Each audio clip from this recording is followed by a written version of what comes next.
thinking. I think we need more thinking. Let's try to get healthy. Let's stay together. And if we can do that, we'll put ourselves in a good situation.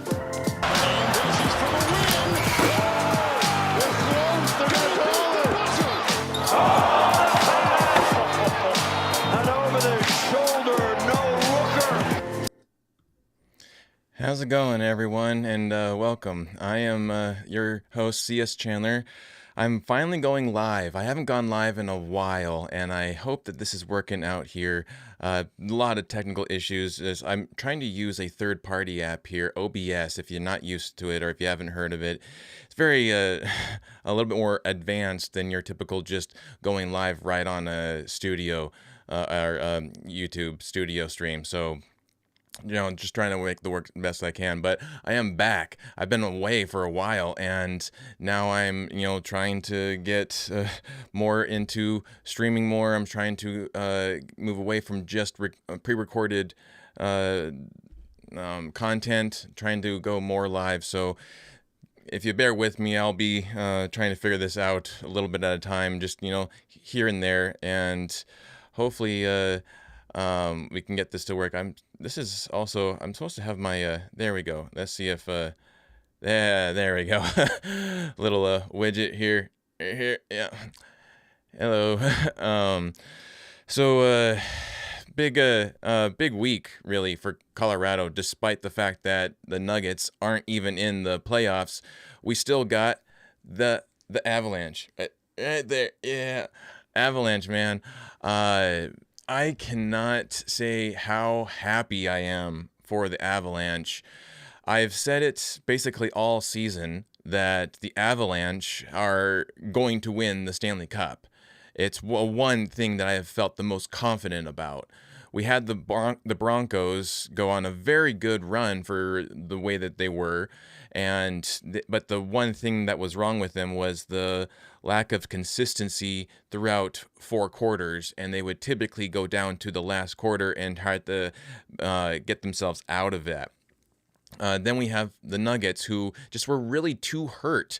And I know injury can't be too much of an excuse, especially when you have Timberwolves fully dealing with injuries as well, and they managed to get out of that. But still, there was just something there that this didn't feel like the right championship season for the Nuggets. Like, if they had actually done it, then by all means, they have worked for that championship. But since the fact that we just have not been able to get healthy and stay consistent, I just didn't feel like it was a champion season. But the Avalanche, oh man, they have been so good, and they are a deep team.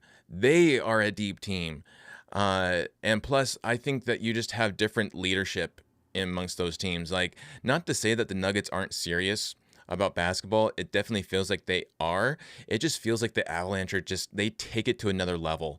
They had that championship level mentality that you just don't see right now with the Nuggets. So, then there's also the fact that you have Nathan MacKinnon, who, man, he is just locked on, and you can tell that he was locked on. As soon as he lost the gold medal match against U.S., you just saw the fire in his eyes that he wanted to correct that, if nothing else but the Stanley Cup. And so he is having a phenomenal season. Makar is having a phenomenal season. The only thing right now is healthiness of Makar, if he's going to be healthy for the conference finals or not. But that's left to be said. And then we have what I thought. We had round 1 for the Nuggets playing Minnesota, and I really thought that they could have taken on Minnesota, and I think they could have if they were just had the right mentality, the right mental fortitude. The fact that they just went in, because that first game I feel like was kind of a facade. It made you feel like, okay, yeah, we are going to win this in at least 5, maybe 6 games. And then the second quarter of game 2, they just lost everything. All of their mentality, it was just gone. And it kind of happened when Aaron Gordon stepped out of the rotation for that episode, or for that quarter. And so I think a lot of the success of the Nuggets relied with Aaron Gordon just because of the fact that he's able to space the floor. He's able to get gritty where a lot of the other Nuggets just have not been able to get gritty. And that's not just, that's more of expanding beyond this season. They have always been a non-gritty team. They are not able to get into, someone's chili like the Timberwolves are, or the Spurs are, or OKC. Like, they just have never been like that, at least within the Jokic era. And so to have Aaron Gordon do that, you're one guy, and then also a little bit of Spencer Jones, and then I think also, I would say I would blame David Roddy a little bit. I love David Roddy. I hope he becomes a full-on Nugget next season, but I'm going to blame him a little bit because those last 2 games of the season, he played so freaking hard for the Nuggets and for the Nuggets Nation and everything that he set up an expectation that we just did not see in the playoffs. Like, we saw that hard working and that go-to grit, and then the playoffs happened. And because he wasn't playing, it just tanked. We didn't see it at all. And so I blame him a little bit for setting that expectation for Nuggets Nation when we should have remembered who this team was before David Roddy kind of started playing. So I kind of blame him a little bit, just a little bit, And then so you played Minnesota, you failed against that. Then the Avalanche play Minnesota, and they lost one game. That one game, much like the Nuggets Nation, Avalanche, the faithful of Avalanche, started having a crash out moment against that one loss. That one loss, they started crashing out. And so then, however, the Avalanche battled back, and they won 2 games after that. And I'm telling you, Game 5, I think everyone started to think that the Avalanche were just going to tank that game, and they weren't going to, or they're going to extend it to 6 games, and to be down 3-0 in the first period. But then they started to get a goal in the second period. Okay, maybe this is manageable. We have 2 more goals to at least tie it. Just, have some defense, get 2 more goals, and then we can tie it. And then the clock kept on ticking, and it kept on ticking, and then it became 2 minutes left, and you're like, oh crap, we're gonna lose this. And then they showed up in the most Coloradan sports team kind of way. Like, as much as Minnesota is saying, oh, this was the pinnacle Minnesota kind of game of choking a lead when you have it, I would say that was also the pinnacle Colorado kind of game where you are tanking the most of that game, and then all of a sudden you are battling uphill and you clinch it in the final minutes of that game. And so Nathan MacKinnon finally tying that game and then sending it into OT where they win it. It was just such a good feeling, especially after losing so much to Minnesota this last couple of years, really. Not just Avalanche, but also, Nuggets, especially with the Nuggets. It was so good. And now we have Spurs versus Minnesota, and the Spurs destroyed Minnesota. I don't know if you watched the game tonight, but it was on Prime. They blew the socks off of Minnesota. So if you are a Nuggets fan, I hope you are feeling as vindicated as I am right now to have the Avalanche avenge your escape or your round one exit, and then the Spurs avenging you. Like, honestly, I think that it would have been an interesting matchup if Spurs and Nuggets had met up. But I would say, all honesty, I've been saying since the beginning of the season, Spurs are a legit team. And I think there's a little bit of the newness of the Spurs, the youngness and everything, the fact that they haven't been to a playoffs, that so many people writ them off. And here we are, they haven't even played a playoff together as a team, and now they're going to the Western Conference Finals. That's more scary to me than OKC. Because if you remember OKC, when they were round one, or they were seed 1 in 2024, they were a round 2 exit. next season they come back last season and they win it all. Okay, so you were a round 2 exit, then you came back and you won it all. This one, Spurs didn't even play the playoffs and they're already in the Western Conference Finals. That to me is scary. And they have a lot of money. They're going to keep their guys most likely. You're going to see a much similar Spurs team next season if they don't win it all this season. I'm telling you, they're a scary team going forward. And then, so what I wanted to do with this episode now is to look at the positivity of Nuggets, because if you are a Nuggets fan and you're hoping for some kind of positivity right now, you're probably without hope right now, because Nuggets Nation is so abysmal. It is so bleak. Everyone is crashing out. We have like people saying like if you're not locked in on the Nuggets social media, today is Adelman's birthday. And so they posted a happy birthday post to Adelman. Nothing but negativity. Fire this guy. The bum coach, and I'm not gonna wish you a happy birthday. And like all these negative comments to Adelman. I feel so bad for Adelman just in that fact. Like, he is just a guy doing a job, and yet he is getting all of this freaking hate over a game. Like something that if they lose, we still live. Like, we're not going to die. We didn't die because the Nuggets were a round 1 exit. We are still alive, and yet he is getting way more heat than most of the politicians get. Like, it's so crazy. Today again was his birthday. You have all that negativity, and then if you don't have the negativity of Adelman, people calling for Adelman to get fired, then you're also getting the calls for Jamal to get traded, or for CB to get traded, or for Aaron Gordon to be traded. Mr. Nugget. Nuggets Nation is turning on Mr. Nugget. How? Because of the fact that he was injured? Like, you're going to blame a guy for getting injured? If anything, I'm blaming the recovery team. That's who I'm blaming.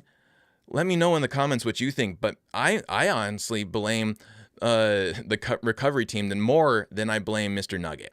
And so I would say the other thing too, anyone who is calling for Adelman to get fired, the front office has been very clear. He is not going anywhere. So all of these calls for Adelman to get fired, let's just stop it. Let's stop it, because right now you're just wasting time. You're wasting breath. You're wasting time typing and everything. End the calls for Adelman to get fired. It's not going to work. He's going to be our head coach for at least another half season. I've been saying this for at least since, I think they started to get fire Adelman in like December. I think is when it really started. And so I'm telling you, we are getting Adelman for another half season. And then if he does well in that half season, he's going to get the rest of the season. And the only way I see him getting fired is if the Nuggets don't go past round 2 in the playoffs. That is the only way. If they go to the Western Conference Finals, I guarantee you this Nuggets front office right now, the way that they are acting, if they go to Western Conference Finals, that is a win to them. Obviously, they want to win a championship, but that is a win. And to be honest, I mean, yes, it's kind of championship or bust, but at the same time, if you go to the Western Conference Finals again, that is still a hell of a lot of a better than not going to the playoffs or to be a one-on-one exit. And I know that, it's not the best mentality, but at the same time, it's a good mental mentality. If you don't want to be super depressed because your team didn't win the championship, if you get the little silver linings here and there of, okay, they won a Western Conference Finals, or they got into the Western Conference Finals, that to me, I'm going to take it. At this point, I'm going to take it. I would rather have something rather than nothing. So then I would say, talking about Jamal, the one thing that frustrates me, and let me know in the comments if this frustrates you too, it super frustrates me that people are crashing out on Jamal. it is not 100% Jamal's fault. I'm saying 100%. It's not 100%. There is definitely some fault there. He only got 12 points in the closeout game. He should definitely be getting more than that, but it's not all his fault. You have to look at his teammates. They're the ones that are supposed to space the floor, set a screen, and they weren't doing any of that when he had the ball. They would be watching and seeing him getting attacked by 2 or 3 Timberwolves players and doing nothing about it. So you can't blame Jamal when he turns over the ball or he can't get a good shot up, because he was getting mauled all the time and no one was coming to help him. So I think first is, as a team, you got to set things up to play better. You just got to play better as a team. You got to have each other's backs. There wasn't much of that. And we saw it kind of throughout the season. Some people will say Jamal is a ball hog. He's kind of supposed to be. He's our point guard. I mean, yes, Jokic sets the plays up and everything. He's the big playmaker, and that's what has always been well. But you always have Jokic to Jamal. You do have Jamal to Aaron Gordon. You have Jamal to CB sometimes, or Jamal to Cam Johnson. But Jamal's our point guard. If he's not the one handling the ball the most of the time, then what is he doing? He's supposed to do that. So I would say chill for anyone who is calling for Jamal to get traded, because honestly, I think he is still a very good Nugget. He is a good player, and if anything, going out this way is going to fuel him so much more. You saw the fire in him to play better just overall in the season. That happened. Okay, check that box. Now, next season, you've checked that box. You keep consistent with that box, and then you go and you play better in the playoffs. That's what I would say you look forward to. And then if he has another bad playoff run, okay, then I would jump on board of maybe it's not right for him. The one player I will say I would welcome to get traded is Zeke Naji. Unfortunately, I would wish that he could play more. I wish Adelman would play him more, because he's obviously one of our better defenders. He could get more minutes and just grow as a player, but he's not getting the minutes. So if you're not getting the minutes to grow as a player, move on to another team. And that's just as I want his career to be better. I want him to have a more successful career. It's obviously not working out in Denver. Go find yourself a team that's going to play you more, Zeke. Like, just don't stand or sit on the bench. You are a bench warmer right now. You need to be more than that. Go and find yourself a better team that's going to appreciate you more. So I would say that I'm more behind. And then we go to Aaron Gordon. Now, the thing with Aaron Gordon is I am still not up for trading Aaron Gordon. And I know some people are dead set on that. They think that he is too injury prone, which he kind of is. But again, I'm going to say that is 100. That's like more like 75% on the recovery team.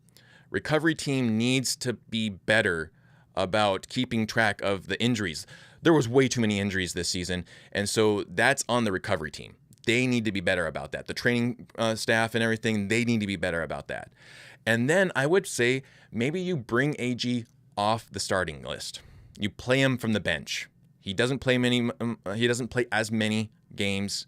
You play him from the bench. He's still on the Nuggets. He still has the impact when he's on the floor, but then you manage his health a little bit more that way. So I would say move him to the bench. Don't trade him. You move him to the bench. And then maybe if you can keep P. Watt, you put him in place.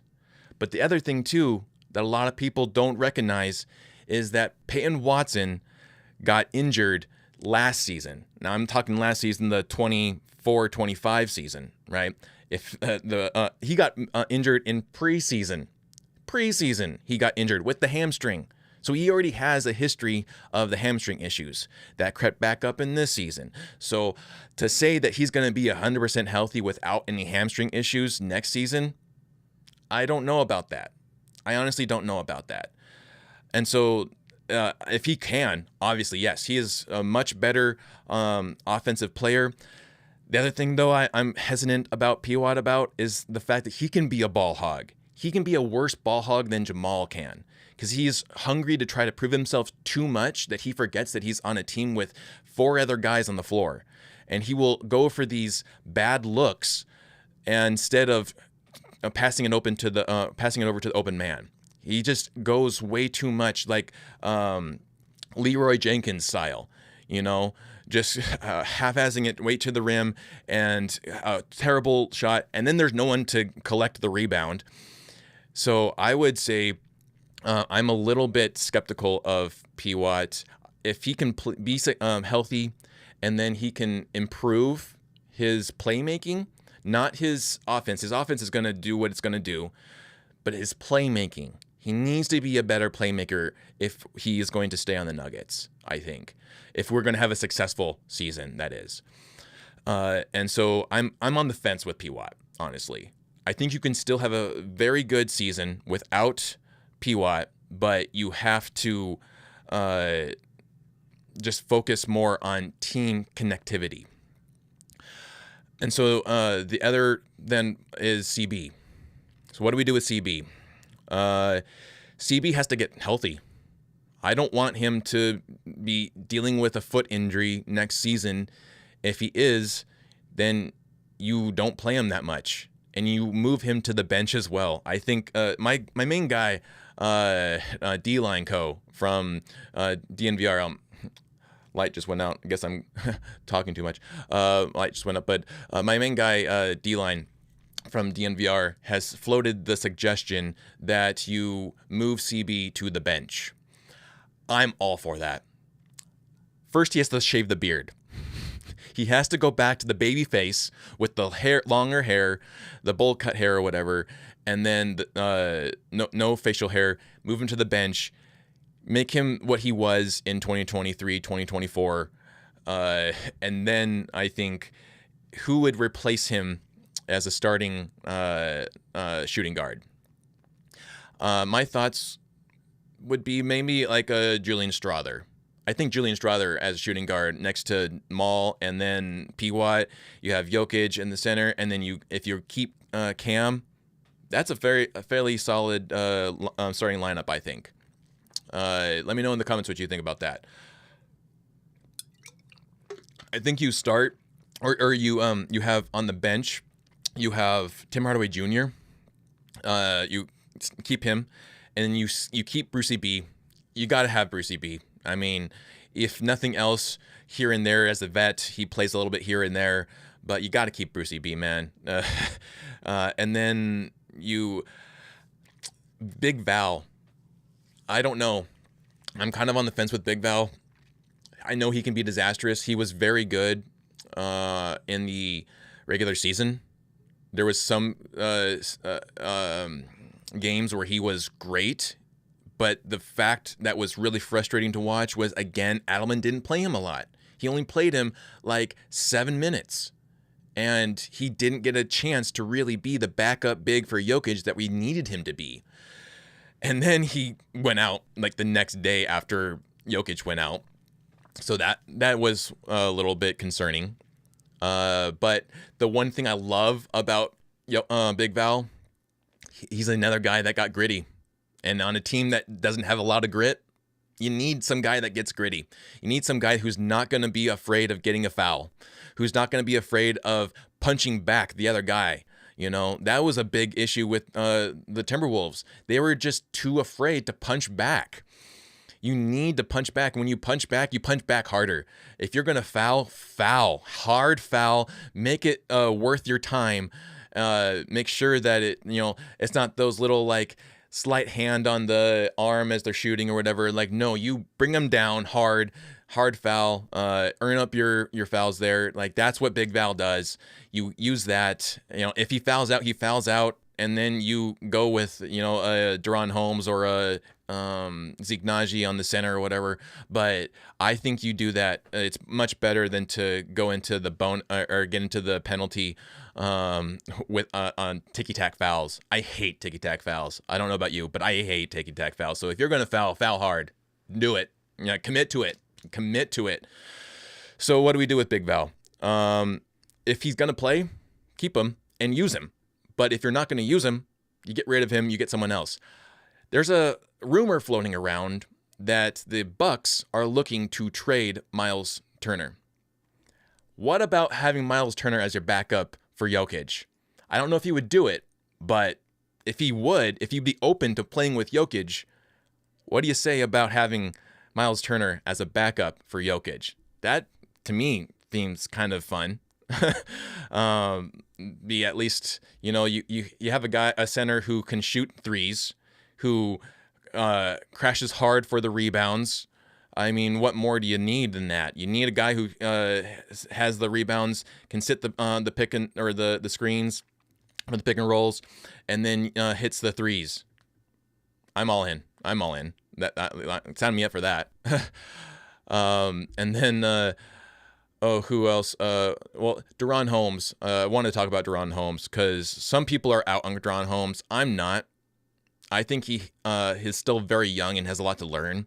And if he learns what he needs to be an impactful player on the floor, and he's not a Nugget, I don't want that to happen. I don't want to be on the other end of a successful Deron Holmes. I want him to be a Nugget and be that successful. It's just, can he get there? The big thing with him is his lack of aggression. He needs to get more aggressive, and he needs to collect those rebounds. Because already he's a shooter. We know he's a shooter. He can shoot. That's awesome. To be a good 4 and hitting those threes. Give me more of that. I love that, but give me some rebounds too. So I like Deron Holmes. I hope that he stays a Nugget. But if you can pair him up in a package with, I don't know, Zeke Naji and Pickett, maybe with a Cam Johnson for a great player and maybe a draft pick or two, I might be open to that. But I still think that Deron Holmes can be successful for the Nuggets if he locks in. So, and then Julian Strawther. The thing with Julian Strawther is he plays much better when you give him minutes. And again, David Adelman did not give him minutes. As soon as he started playing well, he got rid of the minutes for Julian. And then he played him for a couple minutes and he looked terrible. I wonder why. Maybe it's because you took away his minutes. That's going to be the bigger factor in the inconsistency than anything else. You got to keep on playing your bench, or else they're not going to be very good when you need them. So I am high on Julian Strawther, but I'm also with a little asterisk there, and that's only if he plays. If he doesn't play and then you play him for a couple minutes, that's the worst outcome you can have with Julian Strawther. And if that's the case, get him out of there. Get him to another team that's going to respect him and use him. And so, so we have all that, right, sorted out. And if you're not going to use Pickett, might as well get him out of there too. Because, what are we doing? Let's shed the dead weight here. Let's, shed the fat, cut the fat off, trim the fat off of the roster here. Anyone who's not getting used, get rid of them. Get someone who you are going to use. Sign some other guys. And I honestly would say, don't even have David Roddy come back as a two-way contract. You sign him. You get rid of one of these other guys. You sign David Roddy, and you make him one of your bench players. 100%. You got to have that fire. No one else is giving you that fire but Spencer Jones and David Roddy. So you keep those two guys on your bench. And if nothing else, maybe a starting position here and there during the regular season, but you got to have those two guys. But I was wanting to go over a little bit more positivity of this season because I've just been overwhelmed with how negative Nuggets Nation is. And I get it. I get that this season has been so disastrous at times, and it has really challenged a lot of Nuggets Nation. And, I would say, If we look back at the beginning of the season, we had the best starting of the season in franchise history, right? A lot of people are going to be like, oh, well, you didn't win a chip, so what does that matter? It matters. It matters. And it was only because CB went out, and then AG went out, and then Cam went out, and then Yoke went out, and then I think for a couple of games, Tim Hardaway Jr. went out, and Brucey B even went out for, I think, a game or so. And then Valanciunas went out. Like, that was crazy. That was difficult to watch, just the amount of injuries that we were piling up. But, I mean, I don't know. I look at the season and just really appreciate the start of it. The January, honestly, for not having Jokic was incredible. To be able to go 6-10 without Jokic, and you had two of the best games of the season for the Nuggets, Philadelphia and Boston. Some people are going to be, and actually back up real quick, some people say that stretch had a lot of bum teams. Philadelphia is I'm not going to say it's a bum team. I'm not going to say that, because it wasn't. They also were paired with a lot of injuries and a lot of consequences and everything, and they weren't that when we faced them. The only person who wasn't playing in that game was Paul George. They had Embiid. They had Tyrese Maxey. They had VJ Edgecombe. That squad itself was primed, ready to take on defeated Denver Nuggets, injured Nuggets. And yet, the second and third string Nuggets came back and they won. That is something. That is awesome. That was a great game. We felt great during that game. And then you have Boston. Boston's not a bum team. I know they had issues. They didn't have their best player, but that's also debatable. Who's their best player? Is it Jaylen Brown or is it Tatum? Jaylen Brown was the one who won the award, MVP award, Eastern Conference Final, right?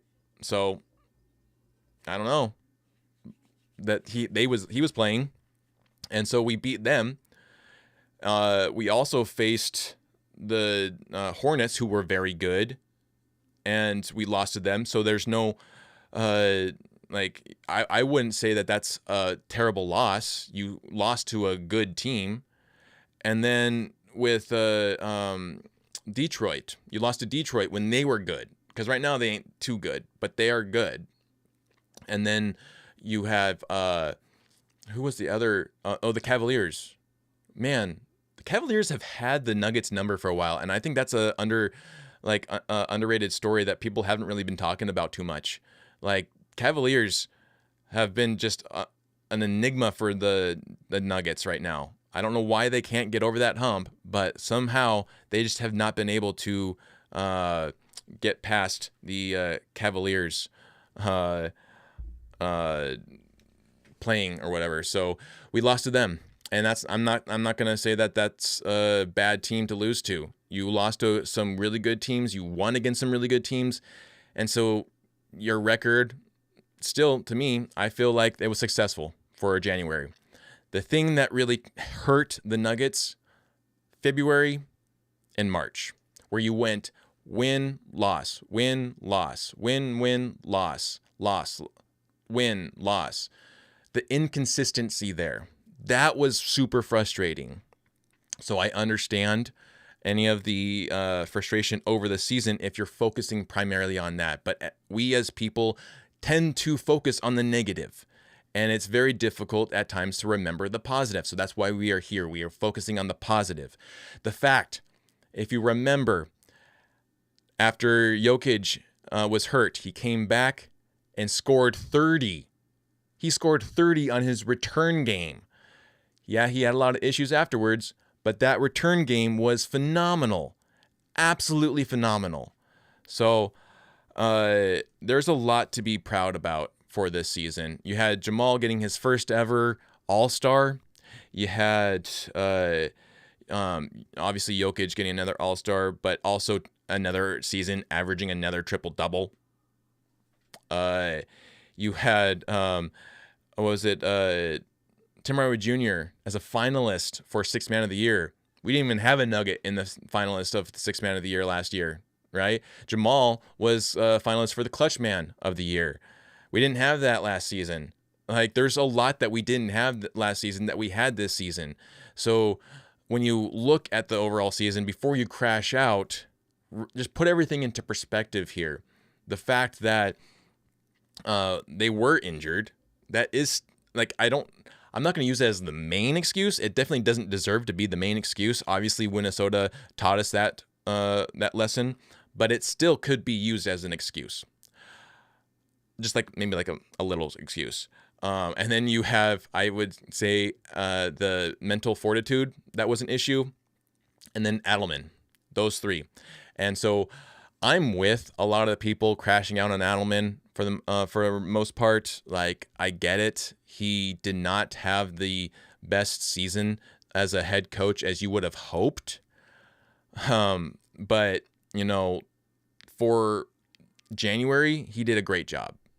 And the only thing for me was his accountability, his lack of accountability, and then his lineups were crazy. I don't know why his lineups were so bad at times. And then if you've been watching my my podcast at all, you know me that the biggest thing against Adelman that I have is his lack of fire during the games. He's just standing there looking, not doing anything, just standing there doing this. What are you doing, Adelman? Your guys are getting mauled. They're getting fouled. You have McDaniels grabbing Jamal's jersey all over the place. Why are you not yelling at the ref? Why are you not trying to get a tee, trying to fire up your guys up? Like, just standing there, like, watching it all happen. That was frustrating to watch. I wanted more fire from him, and I know that's not who he is, but he needs to kind of grow into being that kind of guy. And then, I would hope that he would learn something from Malone coaching. I'm not going to say Malone was the perfect coach, because there was definitely a lot of issues wrong with Malone. And unfortunately, Adelman took the wrong things that Malone did and used those and not the right things that he did. Like, he had terrible lineups of playing the starters into the ground like Adelman or like Malone did, and then he wouldn't get fired up at the coaches like Malone would. You need to swap those. You need to get it fired up for the coaches or for the refs, and then play your bench more. Those are the two things you need to swap, Adelman. So in this offseason, I'm hoping I'm probably one of the very few that is going to say run it back.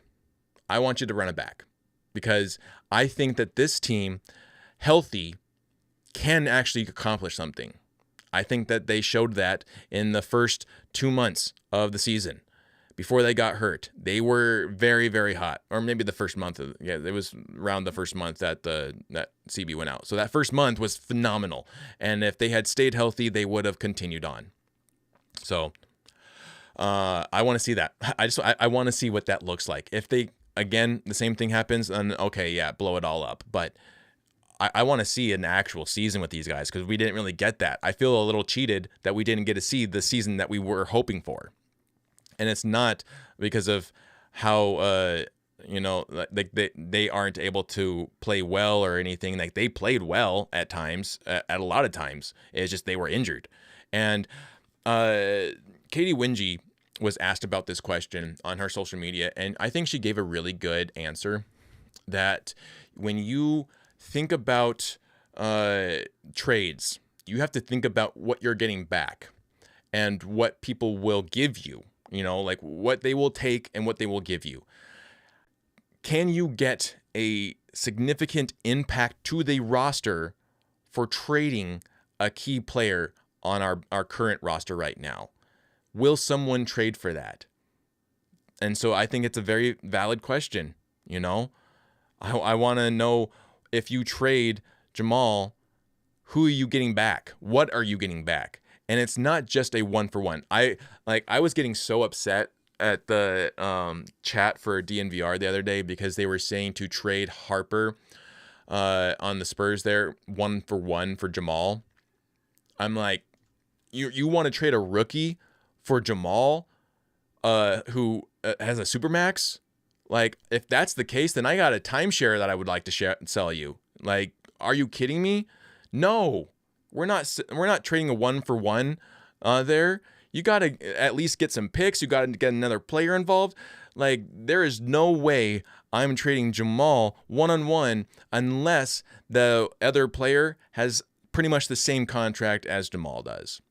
That's the only way I'm doing 1-for-1, because then you're getting essentially the same thing. But if you're trading Jamal for a rookie who doesn't make nearly as much, and you're getting nothing back but just that, like, then what? What are you doing?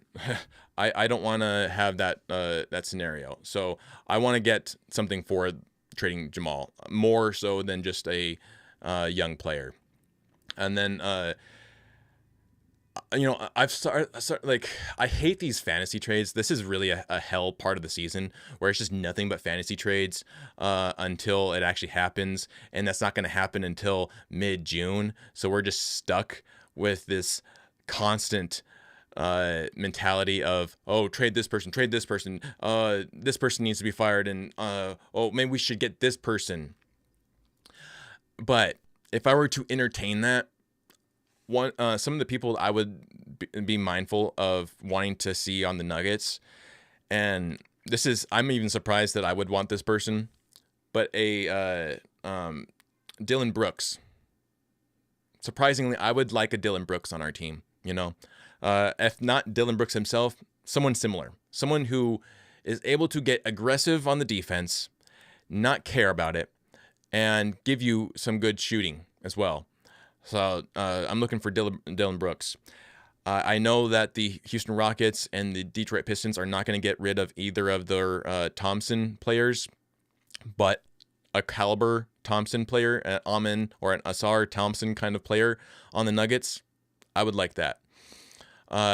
Then also Nembhard, Ryan Nembhard of the Mavericks. I wouldn't mind having him on. So maybe you could do a 1-for-1 trade, pick it for Ryan Nembhard. And then, or his brother. I don't mind either Nembhard, I wouldn't mind that. And then, Miles Teller. I would like Miles Teller. Also, Steven Adams. Would love Steven Adams.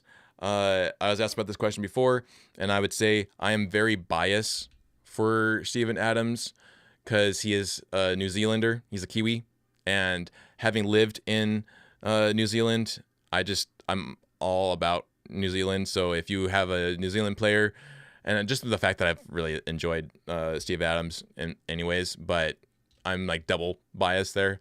So I would love to have Steven Adams on the Nuggets roster.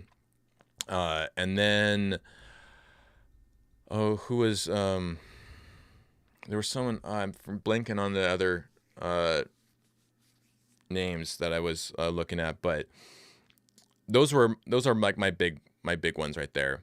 I would also Derek White. Get him home. Bring him to Colorado. He's a Coloradan. He deserves to play in Colorado. Love Derek White. And I know a lot of people are like, oh, he plays like trash or whatever. He played like trash this round one. Give a guy a break. Like, he's going to play harder next season. He is still a phenomenal defender, and he can shoot. Give me Derek White. I would say those ones. Yeah, those ones. Let me know in the comments who you would think without trading Jamal. Don't give me the trade Jamal, trade Aaron Gordon. I don't want to hear it. Anyone else, you can trade, not Aaron Gordon or Jamal or Jokic. Those three are safe. Anyone else, let me know in the comments who you would add. But then also, let me know in the comments your favorite moment of this season. That's what I want to know. Your favorite moment. My favorite moment has got to be the 76ers game. Like, I loved that Boston game, but that 76ers game was just really special. Like, Jamal played in the Boston game. he didn't play in the Philadelphia game. The Philadelphia game was all second string, third string, and I just thought it was going to be one that they were going to intentionally lose. And then the fact that those guys played as hard as they did to win that game against Embiid, against Tyrese Maxey, against VJ Edgecombe, I just really loved that game. That was such a good, fun game to watch. And then to see also Hunter Tyson, who could not shoot for the life, all of a sudden finally lock in when we needed him to lock in. He did it. He finally made buckets in that game. You had Deron Holmes making buckets in that game. You had Jalen Pickett, the Embiid killer. You know, he was crossing up on Embiid and everything. I loved that. That was so fun to watch him just dominate the court like that. He was like a little Jokic running around himself. And so that was a really fun game to watch. I loved that. That was one of my favorite moments of the season. Another favorite moment of mine of the season would be winning against Minnesota. That's always going to be a number one for me. As much as everything else, from now on, if we win any game, whether it's Avalanche, whether it's the Rockies, whether it's the Broncos, whether it's the Nuggets, I don't care. If you're winning against Minnesota, I love it. Give it to me. Put it into my veins. I want to beat Minnesota every chance that we can get. So beating Minnesota once was great. Beating Minnesota twice, even better. Beating Minnesota 3 times this season, freaking fantastic. And especially, so you had the first game without Ant, right? And everyone's like, oh, well, that didn't count. You didn't have Ant. Next game, Ant was in, and we still won. And then, or was it? No, the second one I think was in Minnesota. So we got 2 in Minnesota, and then the third one was when Ant was in, because that was Christmas Day. Ant played, and then the fourth one was the one that they won. But the first one with Ant there in Christmas, that was also a really good game. So, and if we're talking like game of the year for Nuggets, I would put as candidate for game of the year Christmas Day with against the Timberwolves. You have the Sixers game, Boston game, and then the Spurs game. That one game with Wemby in Denver at the end of the season. That was awesome. That was something special too. That was great to see that Jokic can still play like Jokic when he wants to, when he's not looking for the fouls and just focused on the game and letting the game come to him. That was beautiful to watch. To see him get the Sambar shuffle over Wemby, and then to get that at the base line, right? That little hopper he did over Wemby, that also was super difficult. To get that over like 20 feet over Wemby. So those would be my 4. If I had to choose a 5th one that was fun to watch, I guess give me the one game that we won against Lakers, because I love winning against the Lakers. So one game against the Lakers, one game against the Spurs, one game against the Timberwolves, one game against the Sixers, and then one game against the Boston Celtics there in Boston. Yeah, those would be my top 5. I also, for consideration, I would also say when we blew out the Rockets, that was fun. That was really fun. And then when we beat OKC, regardless of the fact that none of their guys played, and they had a very bare minimum team playing against us, I still loved that we beat them at the very end of the season. Call me petty, whatever, I don't care. I loved that we beat them. So that was also a good game for me. And then, we have the 2 on the road games in Golden State that I covered for DNVR.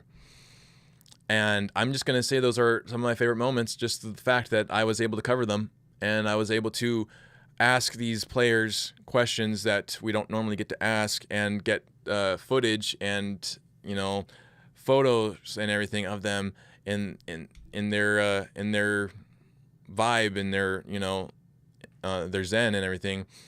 I just loved being able to get them in their moments. So that was something special. So I don't think that this was a absolutely disastrous season. I think that it's very easy to think that when you automatically gravitate to the negative. But if you stay positive, there's some good things in there. Stay positive, Nuggets Nation. We got it. So what are we looking forward to this next season? Well, I'm looking forward to them running it back if they do. If they do, I'm looking forward to that because I want to see that. Like I already said, I want to see that. We didn't get to see it for the full season. We didn't get to see it, so I want to see it. If they were to trade anyone, as long as they don't trade those three that I said, Jokic, AG, Jamal, I would even maybe add in there Brucey B, and hopefully they keep David Roddy, Spencer Jones, and Tim Hardaway Jr. I know we're going to keep probably CB, so I'm not, I guess the ultimate thing is then if Cam stays or not. And I want to see Cam be on this team because he just finally got into his mode. You know, he just got into the groove, and then the season ended. So how much better could he be in the next season now that he's fully comfortable in his position on the Nuggets? I want to see what that looks like. If he doesn't play well in the first half, you trade him by the deadline. Simple as that, you know? Like, okay, you give him another chance, like another half season. If he doesn't do well, then you trade him for someone else that can slide in for the opportune starting position there. I think it'd be fun. So I'm definitely looking forward to next season already because I'm done with this season. As long as the Knicks and Spurs win the championship, I'll say watching. But if it's gonna be OKC winning another championship, just send me to the next season. I'm done. I don't want to see that again. We'll see. But so this is my first official live. Like I did one live against the when we played the Sacramento Kings while they were playing, and it was very difficult. So I'm going to try to get to know OBS a little bit more, try to get more comfortable with it. So far, I like that I'm able to have my graphic there, right there. I'm glad that I'm able to have this here. I'm glad I'm able to have my music and everything come up, but I need to get more comfortable with it so I can, more manage it like I'm actually a technical director, which I've been. So we'll see how that goes. So stick with me. The next episode, I might do this again. I might just go back to the old thing just as I'm learning this. We'll see. But either way, check in. And normally I would have the little link here of my PayPal. I'm going to put that in the description after this is all done. So if you want to donate to my podcast, keep it going, feel free to do that. I also have all the links on my profile page as well as on every other episode if you want to go check that out. Donate there, and you can give us a chat out, a comment about the season, about any of these players that you want to talk about, and I'll shout you out on the next episode, giving you a little incentive there. So, but I would really appreciate it. Other than that, that's pretty much all I got for this episode. I hope you enjoyed it. The cool thing looking ahead here is that I know some people that watch my podcast don't watch hockey. I watch hockey. I've watched it ever since 1995 when the Avalanche came to Colorado and we won our first Stanley Cup then. I've watched them then. I'm still watching them now. And I'm so happy that they are going to the Western Conference Finals. Absolutely so happy. And I'm based in Las Vegas right now. So the fact that they are playing against the Golden Knights in Vegas, you best believe I'm going to be there. So I'm going to be there game 4. I'm going to try to do some kind of content live stream or whatever if I can. Sometimes it doesn't work with the feed in there. Like they have some kind of LED or whatever within those places sometimes. So I'll try my best. Either way, I'll do some videos and then I might kick it out afterwards. So I'm just really excited to go see them in the Western Conference Finals, Game 4. Hopefully that's the game that they end up sweeping the Golden Knights and moving on to the Stanley Cup Finals for the first time since 2022. Let's go. Let's go, Nuggets. Let's go, Avs. Go, Avs, go. You know, so we'll see then. But I hope you have a good weekend. So I'll be back next week because I want to do this more often. So definitely keep your eye on this channel. Subscribe if you haven't. Like it. Like this video. It really helps me get more out there. Once I get to 500 subscribers, then you start to get to hype me and everything. So I'm not able to do that right now because I'm still on the beginner side of things, right? Help me out. Get me up there so that I can get more well-known and you can hype me and we can all make this work. We can make this a community and everything, right? I'm trying to build positivity here. Right? There's too much negativity. You can easily go to X or to Threads or whatever and feed on all the negativity you want. Let's bring it in. Let's get some positivity going, and let's build this community together, right? So I hope you enjoyed this episode. If you did, again, like it, subscribe it, and you've been listening to CS 105.1, where I talk about the Nuggets and Avalanche with good vibes. We'll check you later.